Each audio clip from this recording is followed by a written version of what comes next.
Eu pensei em dividir a live, eu já tinha comentado com o Ricardo, em dividir para falar um pouco sobre iluminação, sobre ruído, né? E sobre a temperatura efetiva, que já vai englobar aí a questão da velocidade do ar e tal, né?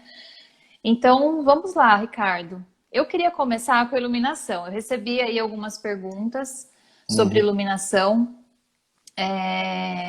E uma delas, né, fala sobre aferição de iluminação em ambientes com distribuição assimétrica de luminárias, né? E também com diferentes tipos de iluminação. Então, você pode ter diferentes fontes, né? Quando a gente fala em AET e a gente fala de conforto, a gente pensa, né, nessa questão justamente, não só na ergonomia, não só no conforto, né, mas na segurança, no desempenho eficiente. A gente pensa no que se desempenha na tarefa. E aí entra a NH11 com todas essas questões para a gente.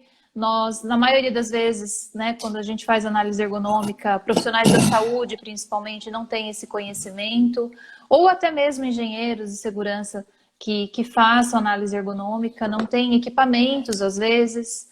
E às vezes são as duas coisas, o conhecimento e o equipamento, né? Então, eu queria que você pudesse falar um pouquinho para a gente sobre isso, sobre esse assunto, como que você vê e o que que seria necessário para a gente fazer uma boa coleta de dados e fazer o resultado acontecer mesmo como deve ser. Renata, respondendo à sua colocação, né, sobre a questão de distribuição irregular ou sem os formatos do que está na NHO, e já tratando deste assunto específico, no aspecto do item 17.5 da NR17, que trata sobre condições ambientais, nós temos algumas variáveis a serem avaliadas, entre elas a luz. Creio que hoje, dentre essas variáveis, é o tema, embora pareça simples, mas é o de maior complexidade para atender o requisito atual e de maior investimento, inclusive. Antes até de tratar especificamente da tua resposta, eu queria fazer uma abordagem, né, sobre a norma. A norma ela veio com uma evolução muito grande em relação ao procedimento que existia na NBR 5413, que é uma norma do início dos anos 90. Então, a NH11 ela trouxe alguns aspectos relativos ao que nós temos na NBR 8995, que é uma norma internacional, surgida a partir de publicações da Comissão Internacional de Iluminação, o CIE. Então, a NHO ela trouxe esse aspecto, mas incorporou no procedimento de avaliação algumas questões que estão em normas da ABNT mais antigas, né? Que é exatamente o formato da determinação da iluminância média do ambiente. Isto é um item da NHO 11 que ainda merece uma autorização, né, por parte do órgão para ser melhorado pelos profissionais que elaboraram essa norma. Ela tem uma série de pontos a serem mexidos, mas esse é um item específico. Então, respondendo essa pergunta, a norma tem uma deficiência nesse aspecto, e aí a gente tem que procurar se adaptar a isso, e essa adaptação vai da flexibilidade do profissional e da profundidade de conhecimento dele. Então, nesse aspecto, eu sempre recomendo que o profissional faça uma boa leitura dos anexos da NBR 8995, que vão ajudar ele a resolver esse problema com tranquilidade. Tá? Com relação à assimetria Da distribuição. da distribuição. Exato. E também com relação a fontes diferentes nesse mesmo ambiente, nessa mesma área que você está medindo. Pois é, esse aí é um caso complexo. Por quê? A NHO 11, além de determinar que você faça a referência da iluminância, né, que é a medida dada em lux, ela pede também para a maioria das atividades que você estabeleça a temperatura de cor que está atingindo a superfície de trabalho e a reprodução de cor para todas as atividades que estão ali listadas. As pessoas entendem que isso pode ser conseguido através de catálogos dos equipamentos. Mas mesmo observando o catálogo, se você estiver avaliando um ambiente cuja iluminação foi uniformemente distribuída com o mesmo tipo de equipamento ou de fonte luminosa, ainda assim pode haver divergência do que está no plano de trabalho com o que está no catálogo da distribuição do equipamento. A melhor forma de fazer isso é usar um recurso, inclusive a NHO estabelece essa questão, né? A temperatura de cor e o índice de reprodução de cor, que é característica da fonte luminosa, ela deve ser observada. Se não puder ser observada, ela deve ser determinada com medidor de iluminância que possa fornecer esse padrão. Então, existe no mercado, aqui no nosso mercado brasileiro, pouquíssimos fornecedores, né? Mas no mercado mundial nós temos inúmeros fornecedores de medidores de iluminância que possuem essa capacidade. Eles conseguem medir o espectro da emissão luminosa através de um sistema de medição com uma capacidade muito maior do que os luxímetros convencionais, né? Com detectores CMOS, e apresentar junto à medida de iluminância, do nível de iluminância, apresentar a temperatura de cor daquela fonte e a reprodução de cor dela. Então, quando você tem uma mistura, né, de fontes luminosas no ambiente de trabalho, dificilmente, por catálogo, você vai conseguir chegar no número ideal. Então, a ideia é utilizar um equipamento, um instrumento de medição. Eu tenho um aqui comigo, né? Vou mostrar rapidamente.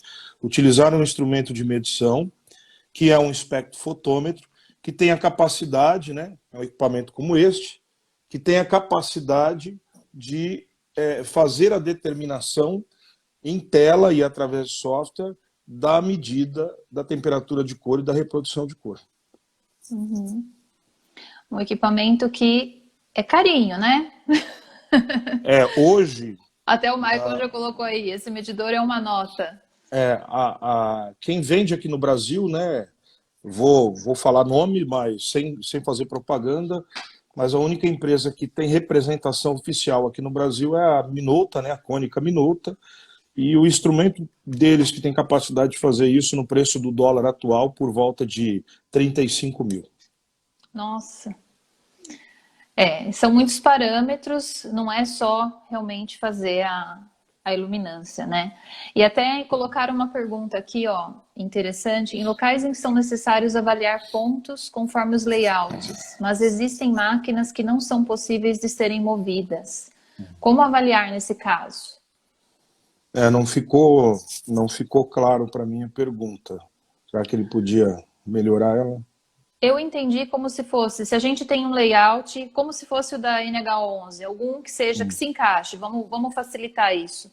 Mas que nos locais onde deveria se fazer os pontos de medida, existem máquinas, e que essas máquinas não podem ser movidas. Eu entendi dessa forma, se não foi isso, por favor, refaça uma pergunta. O primeiro aspecto importante, a norma mudou, mas o contexto da avaliação de iluminação para fins ocupacionais continua o mesmo.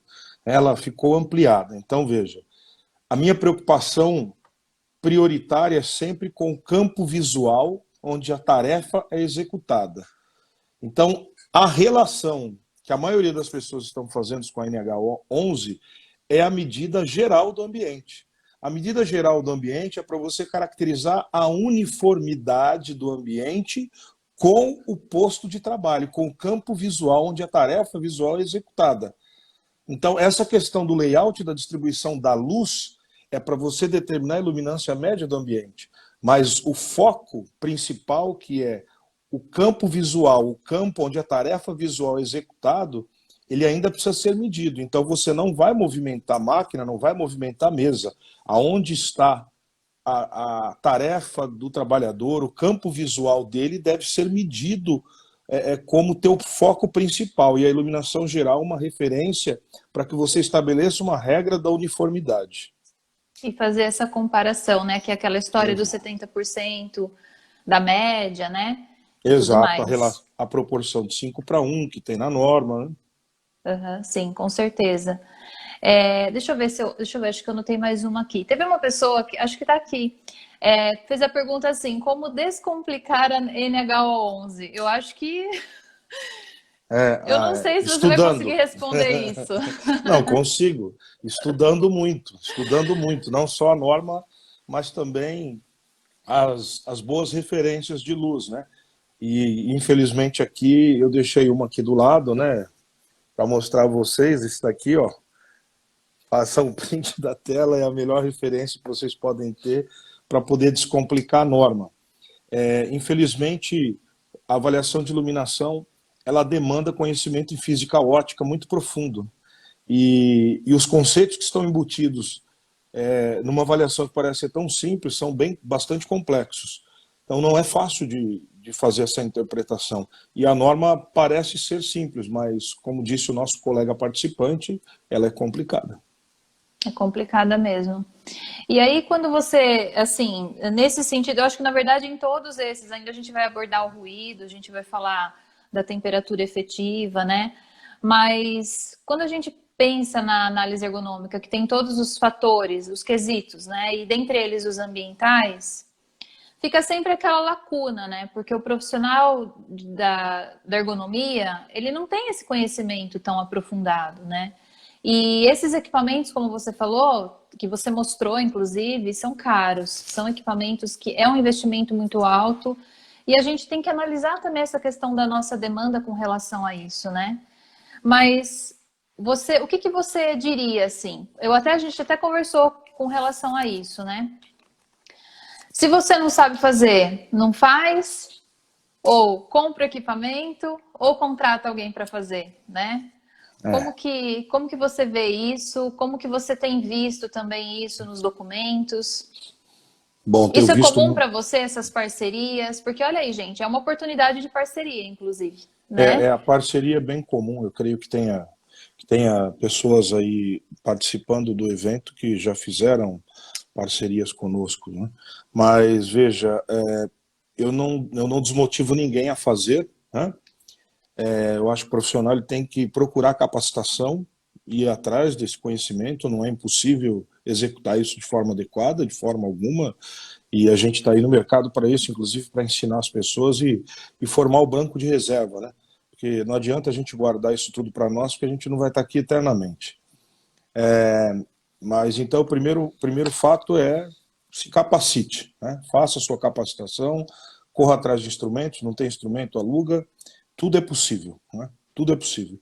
Mas tente fazer da melhor forma possível. Até que não consiga capacitação, contrate, faça uma parceria com profissionais. A análise ergonômica ela tem a sua complexidade multidisciplinar, né? Isso é um problema ainda a ser resolvido no Brasil, né? Dos profissionais entenderem os limites, inclusive, da sua atuação, para poder trazer consigo, dentro de um problema tão complexo que é a análise ergonômica, outros profissionais, e poder dar resultados, né? Então, a exemplo, complementando a questão da medida, né? A gente se fala só na medida de luminância. Eu fiz uma abordagem aqui sobre o aspecto da temperatura de cor e do índice de reprodução de cor, que a gente pode conseguir isso com um sistema de medição. E ainda eu vou dar mais uma pimentada para vocês. A norma ela trata do contraste, né, e do ofuscamento como uma referência qualitativa, né? Então, na avaliação preliminar prevista na norma, na NHO11, ela pede para você identificar se existe ofuscamento e se o contraste é adequado. Então, para os profissionais de ergonomia, contraste é uma coisa, até uma palavra comum de se falar, né? O fato é que, por exemplo, existem dispositivos, né? Por exemplo, isso aqui é a célula de um luxímetro convencional, e isto aqui, ó, é uma lente, né, que converge o sinal. Então aqui tem um recurso, né? Essa lente quando acoplada a um dispositivo de medição que tem capacidade de fazer isso, ele se transforma num fotômetro e eu consigo medir não iluminância, eu faço medida da luminância. Então eu consigo medir a quantidade de fótons, né, que está sendo emitido ou refletido de uma superfície. Por exemplo, eu consigo medir e calcular, consigo medir a luminância em candela por metro quadrado e consigo calcular o contraste, né, de um ponto de observação. Então, eu consigo ainda determinar a quantidade de luz que está incidindo sobre os olhos para comparar com algumas referências, inclusive existentes na norma da ABNT, com relação a telas de monitores, identificar se ali pode estar havendo ofuscamento direto ou refletido. Então, são recursos operacionais, né, que eu tenho na instrumentação que pode melhorar o que a norma está trazendo como um aspecto qualitativo. Uma coisa que, por exemplo, a tua posição de avaliador em relação à posição do executante da tarefa, dificilmente, se você não sentar na cadeira dele ou não estiver lá na posição de operação de uma máquina, você vai conseguir enxergar ou perceber se existe ofuscamento refletido ou direto, ou se o contraste é ruim. A sua posição de avaliador geralmente não vai te permitir fazer essa análise qualitativa de uma forma adequada. Então, eu recomendo, por exemplo, que você consiga, através de recursos, medir isso. E é possível medir e calcular o contraste, é possível medir a quantidade de luz e determinar se pode haver ofuscamento ou não pela quantidade de sinal que está chegando no olho do receptor. E isso também faz toda a diferença na questão, não só a questão de conforto, né? Mas da qualidade, né? Com relação à tarefa do que se faz, né? O que você tem que fazer, o que você tem que desempenhar e o quanto aquilo pode estar influenciando no resultado da tarefa, né? Porque superfícies que têm essa diferença, esse contraste diminuído, vamos dizer assim, né? Um fundo preto, uma peça preta e assim por diante, né? Isso pode trazer muito problema de qualidade e aí entra nessa questão, justamente onde a gente precisa resolver o problema, né? Porque quando você está fazendo uma análise ergonômica, você não está só vendo essa questão física, biomecânica, mas tem que ver isso também que vai influenciar com certeza no desempenho, né, da tarefa, na qualidade, no resultado, né, do que se espera ali daquele trabalhador. Então, muito importante. Desculpe. Até quem quiser ler um pouquinho, né, sobre o contraste, a literatura disponível gratuita, que tem alguma coisa sobre isso, que é legal fazer a leitura, é a Enciclopédia da Organização Internacional do Trabalho, a Enciclopédia de Saúde do Trabalhador, capítulo 46, lá tem um pouquinho desse assunto, eu acho que vale a pena a leitura. Eu acho que as pessoas deveriam fazer esse acesso a uma bibliografia gratuita e de conteúdo seguro e confiável. Bacana. Eu não vi mais nenhuma pergunta aqui sobre iluminação. Eu acho que eu vou passar com você para o próximo tópico que a gente combinou aí, de ruído, né? Ok. E aí o Fabrício, deixa eu ver aqui, deixa eu voltar na pergunta dele, porque eu não tinha conseguido ler logo no início.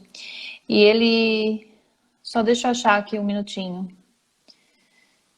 Ele colocou assim: a medição ambiental com decibelímetro, mesmo com laudo de calibração, equipamento e calibrador, pode ser desqualificada numa perícia ou auditoria? Isso na análise ergonômica mesmo. Foi a pergunta dele. Tá, eu vou dar referência e ele pode até responder depois, mas é assim, a NR17 cita uma norma da ABNT, a NBR 10.152. Esta norma, tal como a norma de ruído ambiental externo, né, a norma de conforto de comunidade, que é a NBR 10.151, elas foram revisadas há pouco tempo. A 10.152 foi revisada em 2017, a 10.151 em 2019 e depois uma errata em 2020. A 10.152 ela traz a mesma referência de instrumentação que a 10.151, um sonômetro que atende às especificações de uma norma internacional, que é a norma IEC 61672. Então, Para responder a pergunta do nosso colega, primeiro precisa ser um sonômetro que atenda a referência desta norma, né? Então ele precisa estar dentro do padrão normativo, ele precisa sim ter certificado de calibração RBC, neste caso, e precisa ter aprovação de modelo, que é a segunda parte da norma, né? Independente do que se espera do mercado, o que a gente tem que fazer primeiro é comprar uma instrumentação que atenda a norma. Então, vou retroagir um pouquinho, isso vale para a luz, né? Nós acabamos de tratar, existe uma norma construtiva de luxímetros, de medidores de luminância, é assim que a norma chama, medidores de iluminância, é uma norma ISO, é uma norma CIE, né, que foi classificada pela ISO e editada e publicada pela ISO, é a ISO 19476 de 2014. Existe para os sonômetros uma norma IEC, validada aqui para o Brasil e citada na NBR 10.152, e por consequência ela é lei, né, porque está citada na NR 17, e vai existir também para os medidores de temperatura que nós vamos falar na sequência. Bom, enfim, primeira regra, o medidor tem que ser um sonômetro aprovado por esse padrão normativo que atenda a NBR 10.152. Segunda, não pode ser medição instantânea. A norma trata de nível equivalente, né? Então, o teu equipamento ele precisa ter capacidade de apresentar para você o descritor nível equivalente. Não é possível fazer uma medição só do nível de pressão sonora. Não é possível usar dosímetro. A norma não prevê o uso de dosímetros de ruído. Então, o dosímetro, geralmente, ele não tem capacidade de medir sons acima de 60 dB. Um ou outro no mercado até tem essa capacidade, mas não está especificado por norma. Então, o que a gente tem de especificação normativa para isso é um sonômetro. Entendi. E uma pergunta que me fizeram, acho que não foi relacionada exatamente a ruído, mas de uma forma geral, né? Sobre usar dados do PPRA, PPRAs de gaveta, ou enfim, usar dados de PPRA. Como que você coloca isso para a gente aí nessa questão? Para atender o item 17.5 da NR17, nenhum dado que está no PPRA tem validade para você, tá? Então, no PPRA não se incorpora luz, no PPRA não se avalia conforto térmico e no PPRA não se avalia conforto acústico. Então, a tratativa do PPRA, inclusive na determinação do nível de pressão sonora, é um outro descritor, né? Pode ser o LAVG, pode ser o TWA, pode ser o nível de exposição normalizado, solicitado pela NHO 01, se esse documento for uma referência para preenchimento dos dados da Previdência Social, mas em nenhum momento no PPRA a legislação brasileira, até hoje, pede para se colocar nível equivalente, que é o que está sendo pedido na NR17. Uhum. Sim, então, eu estou vendo aqui. Oi, desculpa, pode falar. Então, não se usa dados do PPRA para análise ergonômica. Sim. Para fins ambientais. Foi o Maicon que está aqui que perguntou, eu anotei aqui, mas esqueci de colocar o nome dele. Aí, Maicon, espero que tenha respondido aí essa questão também. E uma coisa, né, quando a gente fala de... Isso também acho que vai se aplicar, na verdade, ao todo o tema, fatores ambientais. Mas até uma coisa que eu comentei com você, né, no nosso alinhamento aí, a questão de... quando a NR17 fala de situações para atenção e concentração constantes, né, os níveis de conforto, tal, que está lá na norma. A gente, normalmente lá, como está descrito, né, escritórios, laboratórios, salas de controle, mas na verdade a gente também tem outras situações que não estão só vinculadas a esse tipo de situação, né? Então, operar em empilhadeira, até a gente comentou, né, portaria, né, um porteiro, vigilante, então são situações de atenção, de concentração. Muitas vezes a gente pensa em lugares silenciosos ou com menos ruídos para esse tipo de atividade, mas não necessariamente são nesses ambientes menos ruidosos, né? Ou menos quentes, enfim. E aí, como que você vê essa questão? Porque isso também é uma dúvida que geralmente as pessoas têm muito, né?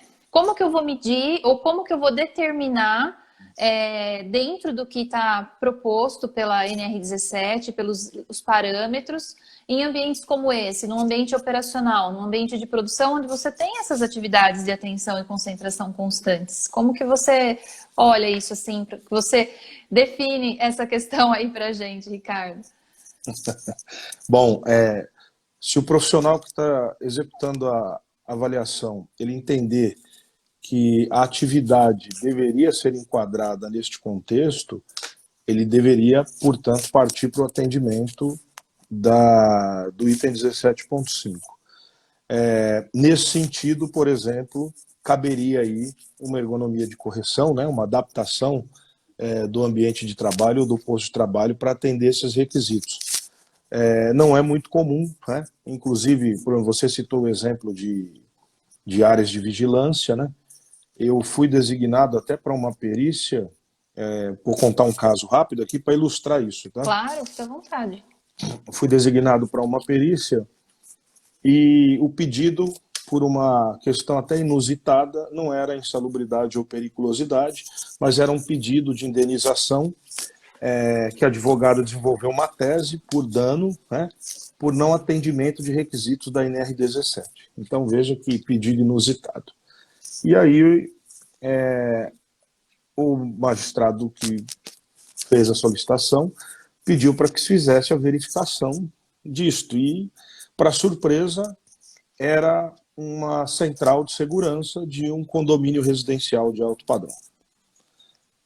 E lá tinha monitores de vídeo, né, de circuitos fechados de TV, atendimento ao público, enfim, todo um contexto que trazia para o item 17.5 da NR17. Consequência disso, eu fiz uma abordagem do contexto dos aspectos de ergonomia, biomecânicos, de mobiliário, mas dei um foco também bastante pesado sobre a questão do item 17.5, porque as condições de luz, de ruído e de ventilação do ambiente de trabalho não satisfaziam, mas nem de perto, o requisito normativo. E o laudo saiu com uma conclusão, neste caso,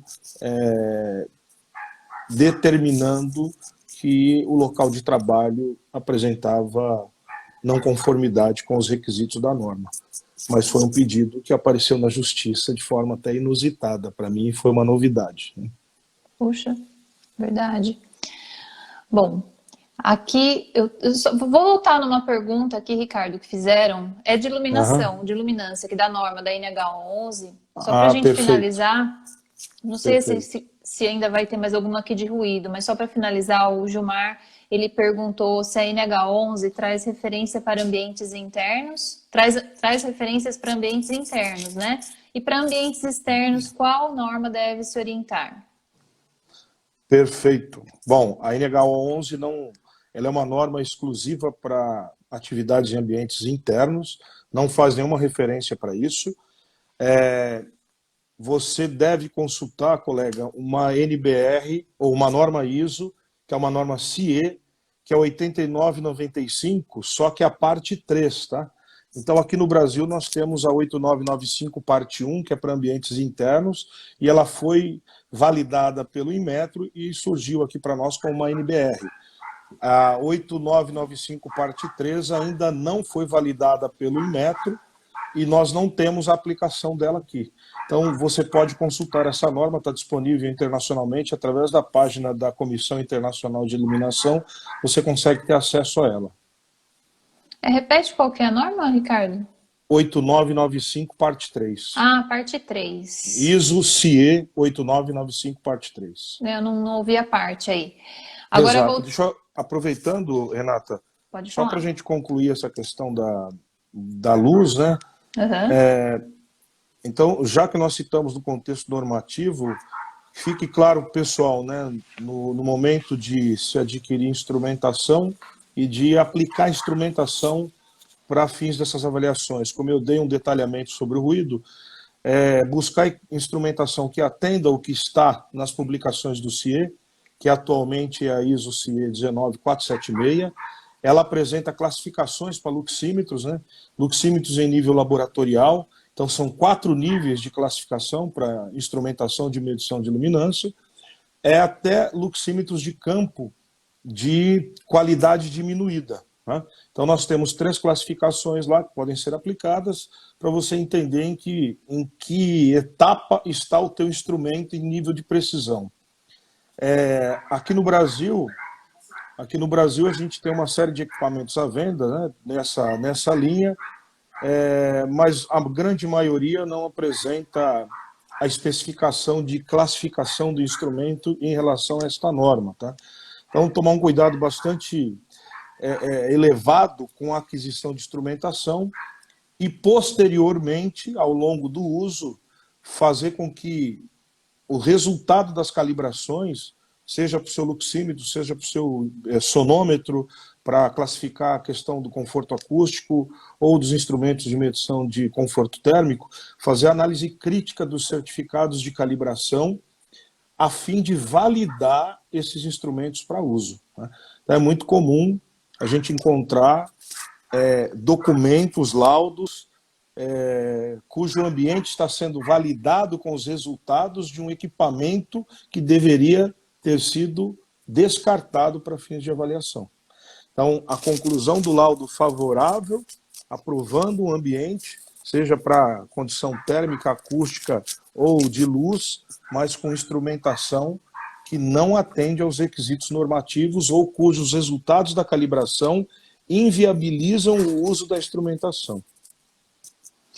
Na verdade, isso é uma coisa que me chamou muito a atenção quando eu aprendi isso, né, no curso com você. E essa questão quanto conhecimento a gente precisa ter, né? Porque não é só ter um equipamento, é ter o equipamento, né? Não é só fazer uma medida, é fazer a medida da forma correta, né? Seguindo todos esses requisitos e tudo mais, e todas essas regras, ter esse conhecimento. E o conhecimento da calibração também, né? Porque como você falou, muitas vezes você tem um resultado, mas que esse resultado está te falando que esse equipamento não está adequado, né? Exato. E a gente acha que o resultado que veio para a gente da calibração significa que o aparelho está pronto para ser usado, está ok, né? Então, eu acho que isso realmente é uma deficiência muito grande que a gente tem, pela falta de experiência e pela falta de conhecimento mesmo, e é uma coisa muito importante. Então, essa leitura, aprender a fazer essa leitura da calibração, né? E eu acho Exato. que isso é para todos os equipamentos, né? Então, acho que fica aí um alerta para todo mundo. Eu não sei nem dizer como que a gente aprende a fazer isso, assim. Tem alguma dica que você pode dar para a gente ler e aprender mais sobre isso, sobre essa interpretação? Bom, primeira coisa é a leitura básica da metrologia, né? O vocabulário internacional de metrologia deve estar na gaveta de vocês. Eu fiz especialização em metrologia e conheço um pouquinho do assunto, né? Mas a análise e interpretação, análise crítica, a interpretação do certificado de calibração deve ser competência de uma das pessoas da sua equipe. O laboratório que você contratou, o laboratório acreditado que você contratou para poder verificar o seu instrumento, fazer os ensaios com o seu instrumento, ele não vai escrever no certificado que o seu equipamento está reprovado. Eventualmente, antes da calibração, ele pode dizer que o seu equipamento não vai ser calibrado porque ele não funciona, mas ele pode funcionar, ele vai mandar para você um documento, inclusive com o selo da RBC, mas lá não está escrito se o seu equipamento está reprovado. Ele tem os resultados apresentados, comparados a um padrão que o laboratório tem na bancada, ou determinando valores a partir de um padrão que o laboratório possui e as incertezas de medidas que o laboratório possui. Cabe a você ou alguém da sua equipe fazer uma análise crítica desses resultados para qualquer tipo de instrumentação que nós fazemos uso para executar uma medida e garantir, documentar que aquele equipamento está atendendo o padrão normativo e que aquele certificado de calibração está aprovando o instrumento para o uso. Porque aquilo, na verdade, é uma história do passado, né? O laboratório validou tudo que você fez. Se o seu equipamento está ruim, você deveria descartar tudo isso e não continuar usando ele, né? Então, a verificação permanente, e aí no caso, por exemplo, dos sonômetros, a norma dá um prazo máximo de 2 anos, mas você tem que obedecer às recomendações do fabricante. Se o fabricante determinar 6 meses, 1 ano, você segue as referências do fabricante. Assim funciona para os instrumentos de temperatura e assim funciona para os luxímetros também. Então, se o seu fabricante não determina prazo de calibração para o teu medidor de luminância, a ISO 19476, tal como a NBR 10.152 a 10.151, estabelecem prazos de até 2 anos. Até 2 anos. Legal. É um item, então, é muito importante, né? Você falou, um membro da equipe fazer isso, e se a gente for trabalhar com parcerias, a gente também ter esse conhecimento de saber quem que a gente vai contratar, se está com o equipamento em ordem, se está com essa calibração em ordem e tudo mais, porque isso vai entrar dentro do seu documento, né? Então é um item bem importante mesmo. Eu vi aqui mais uma pergunta agora, voltando aí, falar de ruído, né? Que no caso de ruído para área industrial, que o ruído, quando o ruído não é de conforto, muitas vezes dá ruído acima de 85 decibéis. Então, eu acho que é aquilo um pouco do que a gente já conversou, né? Lá de procurar adaptar, mas quando não dá para adaptar, o que faremos, não? Se é uma situação de atenção, de concentração. Veja, se você tem dentro do ambiente fabril uma condição em que o trabalhador está enquadrado no item 17.5, o posto-trabalho deve ser adaptado àquelas condições para atender o requisito da norma, né? Isso é um ponto. Agora, se você tem ruído elevado no ambiente de trabalho, mas a atividade é uma atividade operacional não enquadrada nessas condições, isso é uma questão para ser tratada no teu programa de prevenção de riscos ambientais, nos teus laudos, que vão tratar do ambiente de trabalho em si, das condições de preservação da saúde e das condições para que se evite a perda auditiva induzida pelo nível de pressão sonora elevado. Não vai ser uma questão envolvendo o requisito de conforto acústico. O Sérgio perguntou também aqui, eu entendi assim, né? Qual o nome do aparelho para medir ruído na área AD? Deve ser administrativa? Não sei se é isso, Sérgio, que você quis dizer. Não sei se você ainda está aí. É um sonômetro. Sonômetro. Sonômetro, assim chamado pela norma atual, a NBR 10.152, classifica essa instrumentação como um nome dado a ele mundialmente, né, como sonômetro. Legal. Não deixa de ser o medidor de nível sonoro, conhecido pelas pessoas, ou medidor de nível de pressão sonora, mas com características específicas para atender a norma atual sobre a construção do instrumento, tá? Fique claro aqui que decibelímetro não existe, nunca existiu, né? E nunca vai existir. dB não é unidade de medida, né? Então eu não posso medir decibel. Então eu estou medindo nível de pressão sonora. O equipamento se chama sonômetro, é um medidor de nível de som. Nossa, falou agora com todos os S's aí, hein? Certinho. Aqui a Regiane perguntou se vai ficar gravada. Vai ficar gravada. Falaram aqui do luxímetro Gossen. Estudar as NHOs, isso mesmo. Aqui está falando de acreditado e rastreável, que são as calibrações, né? Sim. Gente, é isso aí. Deixa eu ver se tem mais alguma pergunta. Importante não confundir avaliações ambientais de insalubridade, né? E isso da NR15 com as de conforto de NR17, com certeza. As condições ambientais para fins de conforto vão fazer parte do PGR? Olha, eu vejo que sim, né? Se você está olhando aí para o lado de adaptação das condições de trabalho e você identifica que existe alguma coisa que está fora da normalidade, com certeza sim, né? Na identificação dos aspectos de ergonomia, até que a gente entenda o que vai acontecer com a mudança da NR17, né? Mas até onde nós sabemos, as questões de conforto devem ser mantidas, né? Devem ser mantidas. Então, como a incerteza do mercado atual é muito grande, a gente tem até receio de falar sobre isso, mas sobre a questão do PGR, estou vendo a colocação aqui, o Gilvan, né? O Gilvan é um grande profissional também.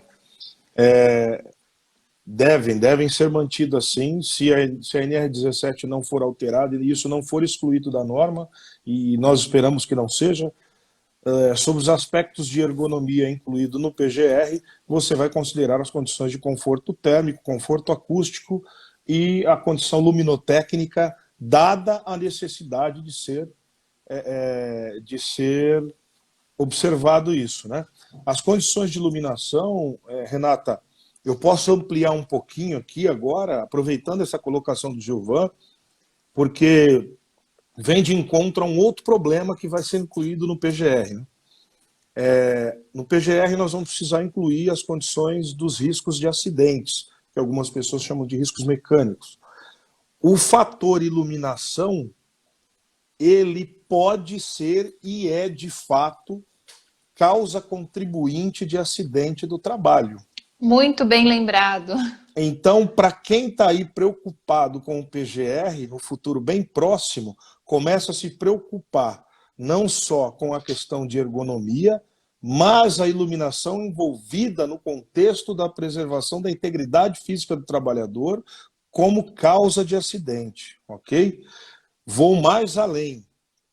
Sobre o aspecto atual da distribuição de luz nos ambientes de trabalho, nós temos muita iluminação hoje produzida por diodo emissor de luz, por LED. A maioria dos LEDs, eles têm grande saturação no vermelho e no azul. E predominantemente no azul, algumas fontes de luz emitida por LED emitem um pouquinho de radiação ultravioleta, a depender do revestimento do bulbo. Então a preocupação maior aí é com a questão da retina, porque a radiação ultravioleta na banda A, né, na faixa de radiação não visível que afeta os olhos humanos, ela pode e deve ser medida. Na CGIH tem limite. A legislação brasileira não traz isso e até hoje não colocou a luz visível como problema de desenvolvimento de doença, né? No passado ela fazia parte da NR15, mas isso foi retirado com a alteração da NR17, mas na CGIH nós temos incidência, né, de doença ocular desenvolvida por intensidade luminosa na faixa visível, inclusive, afetada pela condição de emissão do infravermelho. Nossa, muito profunda essa sua informação, muito importante mesmo. Vou dar continuidade que daqui a pouco vai terminar a nossa live, né? Que pena. E a gente não falou do conforto térmico ainda. Exato. Falar aqui, ó, o pessoal falou, a CICI, não sei, e fisioterapia pode estudar e validar documentos para ruído ou iluminação? Bom, a NR17 é uma norma que não prevê laudo, né? A NR17, até hoje, né, o que nós temos no contexto da norma, ela pede para que o empregador faça uma análise ergonômica das condições de trabalho. Não é laudo. Se fosse laudo, precisaria ali ter na norma um profissional. Qual é o profissional habilitado para isso? E eu não vou aqui entrar em discussões políticas, né? O meu conselho de classe, ele tem uma decisão favorável a respeito da engenharia, mas eu também acho que nós temos uma série de deficiências com relação à ergonomia e não caberia nós fazermos uma análise completa sozinhos. Então eu vejo o seguinte, comentei há pouco, né, o que os profissionais que fazem a análise ergonômica precisam entender é que existe um limite de atuação. Qual é o limite da atuação? É o seu limite de habilitação e de conhecimento. Então, dentro do aspecto da ergonomia, o Ricardo é engenheiro, eu não vou tratar sobre fisiologia. Eu tenho que convidar a Renata, que conhece do assunto, que é habilitada no assunto, para poder tratar disso nessa análise comigo. Mas eu posso fazer análise de iluminação? Se você tem competência, se você tem recurso para isso, a norma não está te proibindo de fazer. Agora, você vai assumir a responsabilidade atuando sobre o aspecto de algo que você não conhece, a lei chama isso de imprudência e não de imperícia. Então, cabe a você avaliar o limite da sua atuação, até onde você pode ir, né? Então, veja, o Ricardo, engenheiro, não pode tratar sobre a parte fisiológica, porque não está dentro da minha habilitação. E eu não tenho conhecimento em profundidade para dizer que segmento corporal do trabalhador tem atingido sobre o aspecto de um movimento, de uma força ou de uma repetição que ele está fazendo. Mas eu posso atuar sobre as questões de imobiliário, de biodinâmica, de condições ambientais e de outros fatores que, junto com um profissional que conheça do assunto fisiológico, possamos chegar a uma conclusão sobre nexo causal, sobre relação de causa e efeito. Então, a norma não traz um profissional habilitado, a norma pede para que você, nas entrelinhas, faça uma análise das condições de trabalho. Até onde eu posso ir, até onde você vai. É muito boa colocação, Ricardo. Aqui, acho que a gente podia começar a falar um pouco da temperatura, né, do conforto térmico. O que você acha aí para a gente começar? Temos alguns minutos, não sei, Ricardo, se depois se você consegue prolongar um pouquinho, a gente começa outro vídeo, se esse acabar, como que tá? Sim, eu tenho uma aulinha hoje na universidade, mas eu consigo, depois acho que mais uns 10 minutinhos, se for necessário, a gente continua. A questão da temperatura, né, conforto térmico, esse é mais um problema para a condição de trabalho do profissional que está executando a análise ergonômica.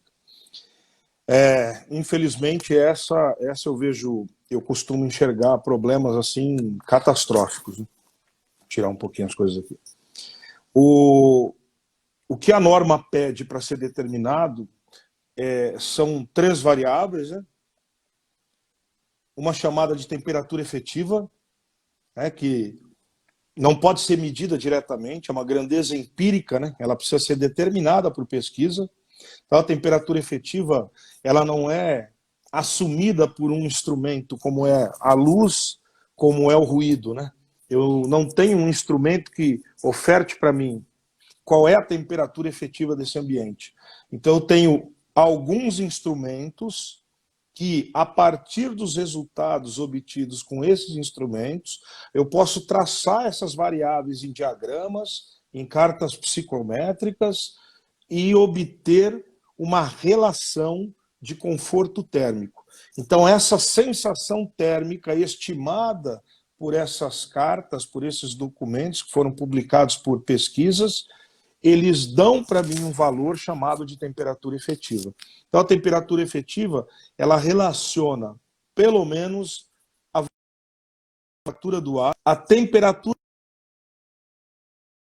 de bulbo úmido, veja, úmido, tá? Não é TBN existente no IBUTG, é TBU, e a velocidade do ar.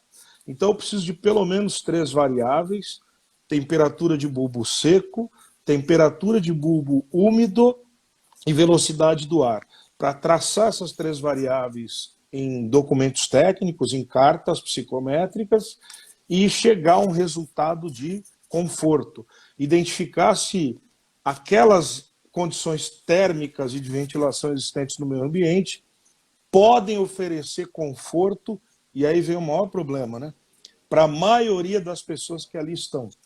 Porque o conforto que esses diagramas estimam, eles estimam também fundamentados num ser humano que nós chamamos de ser humano padrão, né? Um padrão corpóreo e de geração de metabolismo padrão. E vem mais um problema. O segundo problema nisso. O isolamento térmico produzido pela roupa que o ser humano está usando. Então, quando as condições térmicas são abordadas, uma coisa é você está medindo o que o ambiente está oferecendo, e a outra, como o corpo humano está respondendo a essas condições frente à geração de metabolismo, dada a condição corpórea e a atividade física que ele está executando, e também em relação ao isolamento térmico produzido pela roupa. Cada tipo de tecido, cada tipo de formação ou de camada que o corpo tem sobreposta à pele, te dá uma condição de isolamento térmico diferente. E isso provoca uma sensação térmica diferenciada. Então, aquilo que você determinou, medindo essas 3 variáveis e plotando em cartas psicométricas, você vai chegar a um resultado que atende a maior parte das pessoas que estão naquele ambiente, mas não a sua totalidade, tá? Facinho também de fazer tudo isso, né? Do jeito que você está falando aí, a Eu gente diria vê que realmente tem bastante complexidade de o tem um estudo pouquinho, disso.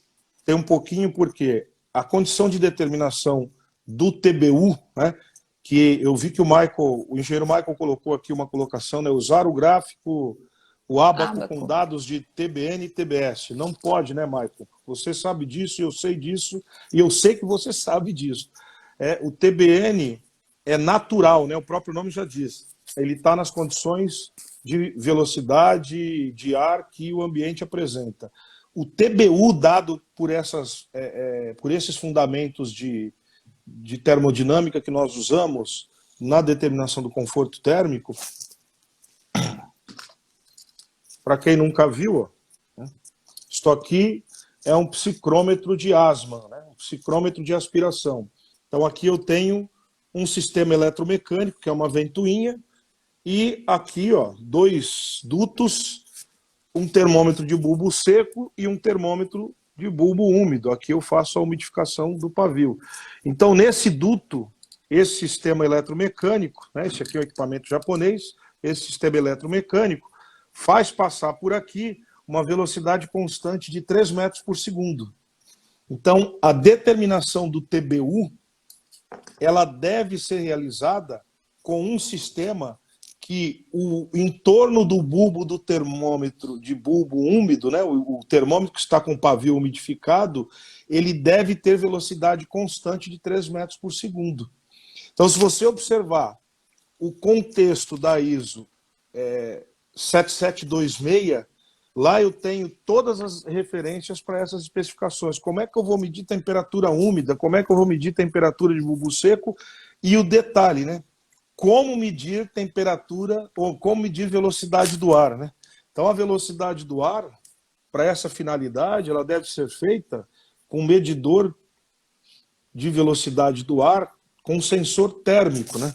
Aqueles medidores que a maioria das pessoas conhece com hélices, né? Com pás giratórias, como este aqui, ó, ele precisa de pelo menos meio metro por segundo para vencer a inércia da hélice. Isso daqui compromete a tua medida, porque a norma trata de velocidades abaixo de 0,75, é muito pequeno. Então, eu só vou conseguir isso com sensor térmico. E, novamente, a ISO 7726 deixa bem claro, medida de velocidade do ar para fins de conforto deve ser feito com medidor de fio térmico. E um detalhe mais importante, né? A velocidade do ar é uma grandeza vetorial.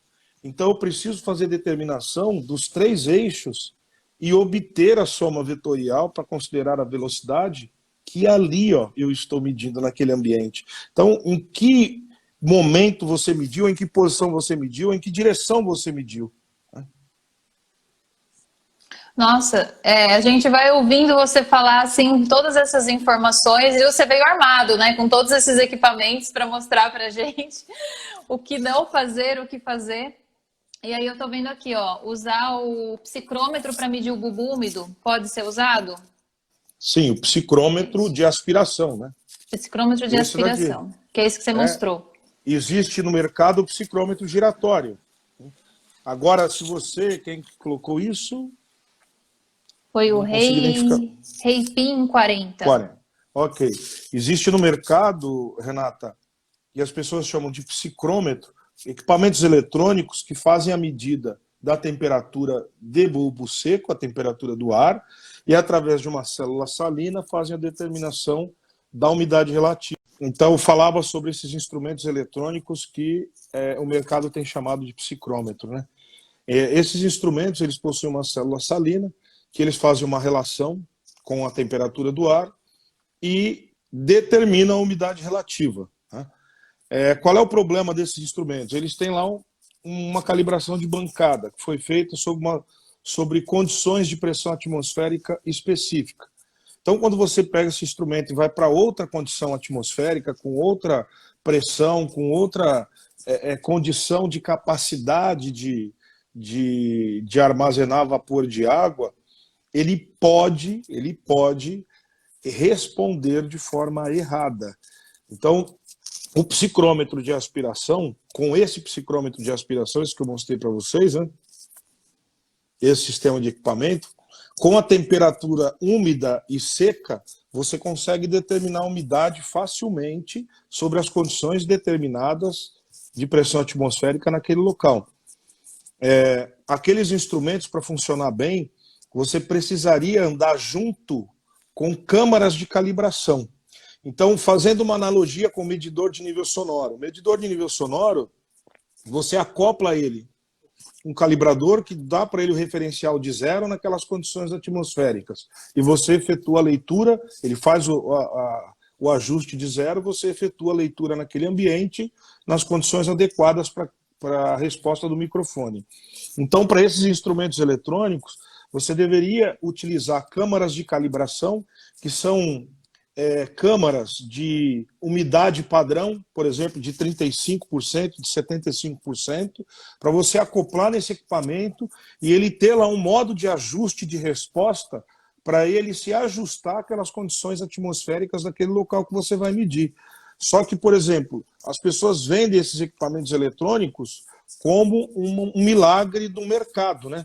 Para facilitar a vida das pessoas, para que ele não pegue dados numéricos como TBU e TBS e tenha que traçar em diagramas ou em cartas psicométricas para poder obter umidade relativa do ar e temperatura efetiva a partir da velocidade do ar. E faz isso como se fosse um passe de mágica. Muito cuidado, porque a realidade é diferente. Então, se você não tem as câmaras de calibração de umidade relativa de 35% e de 75%, você não deveria usar esse tipo de instrumentação eletrônica. Uhum. Nossa, bem complexo. E como que você também aborda, como que você coloca para a gente essa questão de fazer essas aferições de acordo com as estações do ano? Porque varia muito, né? Como que a gente se comporta com relação a isso? Qual que é a sua indicação, assim? Bom, sobre o aspecto das estações do ano, quando se trata de ambiente climatizado, isso é mais fácil de se controlar, né? Porque o ambiente climatizado, você tem um sistema lá que te permite fazer um padrão dentro daquelas condições de temperatura, de umidade e velocidade do ar. Quando não se trata de ambiente climatizado, dadas as condições térmicas do nosso país, dificilmente os requisitos da NR17 serão atendidos, eu diria que inclusive no inverno. Tanto para baixo quanto para cima. A faixa de atendimento dos padrões da NR17 é muito estreita, muito estreita. E o que está lá na norma, né, de faixa de conforto, nada mais é do que o que tem publicado em uma série de bibliografias pelo mundo acerca do conforto, né? Então, qualquer documento técnico que você pega, qualquer norma que você vá observar sobre conforto térmico, no aspecto de temperatura, né, velocidade e umidade relativa, trabalha dentro de uma faixa muito perto do que está na NR17. Ela ainda afrouxou um pouquinho essa questão, porque ela não colocou, a NR17 não colocou limite superior para a umidade.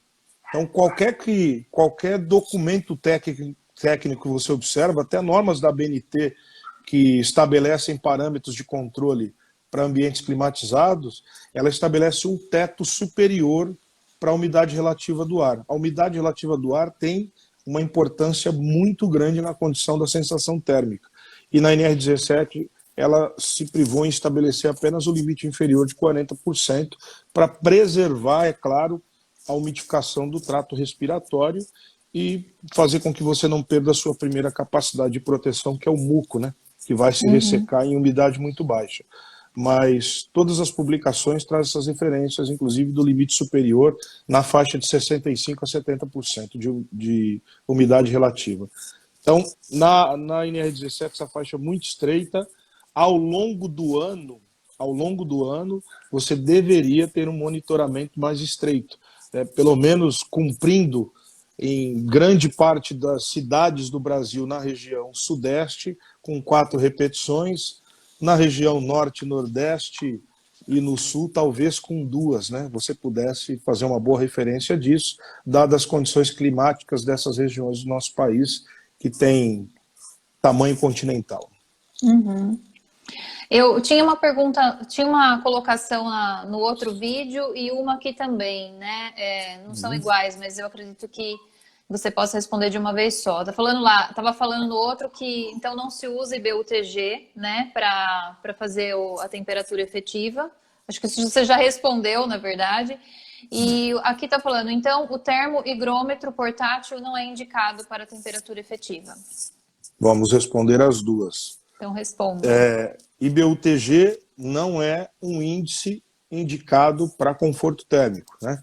O IBUTG foi desenvolvido pela Marinha dos Estados Unidos com foco de preservar a saúde do trabalhador, na verdade, dos militares, e a determinação dele tem o objetivo de preservar a saúde, de impedir danos relacionados às condições térmicas, a condição de hipertermia, né, de superar a temperatura dos órgãos vitais do corpo, que é chamada de temperatura do núcleo do corpo. Então, a sigla IBUTG não é usada para conforto térmico. Usar o instrumento que te dá o IBUTG para conforto térmico também não pode. O que se pode fazer, em alguns casos, recomendações de bibliografias, se você tem fontes de calor radiante significativa, você substituir o termômetro de bulbo seco pelo termômetro de globo. Aí você terá a temperatura efetiva corrigida. Mas para que você faça isso, você precisa enxergar se você tem temperatura de calor ou fontes de calor radiante significativas. O que seria uma fonte de calor radiante significativa? Então, um exemplo que eu dou sempre em sala. Se você comparar o termômetro de bulbo seco e o termômetro de globo, você ter temperaturas superiores a 3 graus na diferença entre esses dois sensores, você tem ali uma fonte significativa de calor radiante. E você precisa procurar ela, enxergar de onde ela vem. Quem é o vilão daquele ambiente. Então, o globo pode substituir o termômetro de bulbo seco quando existe calor radiante significativo para determinar a temperatura efetiva. Passa, nesse caso, a se chamar temperatura efetiva corrigida. Uhum. Sobre o aspecto da outra pergunta, que era... Do termohigrômetro para a temperatura efetiva. Não. Simples assim. Simples assim, não. Por quê? O termohigrômetro te dá temperatura de bulbo seco e umidade relativa do ar. Ele não fornece para você TBU e TBS. Então, nesse aspecto, você com temperatura de bulbo seco e umidade relativa do ar, não é possível determinar a temperatura efetiva. Portanto, não é possível determinar o índice de conforto estabelecido pela norma. Uhum. Legal. Deixa eu ver aqui.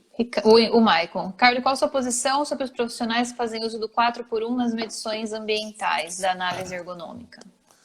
Estou vendo que tem uma série de amigos aqui, eu vou responder essa questão do 4x1, mas eu sei que eles vão rir porque eles já ouviram isso da minha boca, né? A gente costuma chamar isso nos bastidores, e eu vou falar abertamente aqui, de pato, né? Já ouviu essa expressão? Não. Pode fazer a brincadeira? Pode. Então, o pato nada, anda, voa, mas não faz nada direito. Uhum. Então... respondeu já.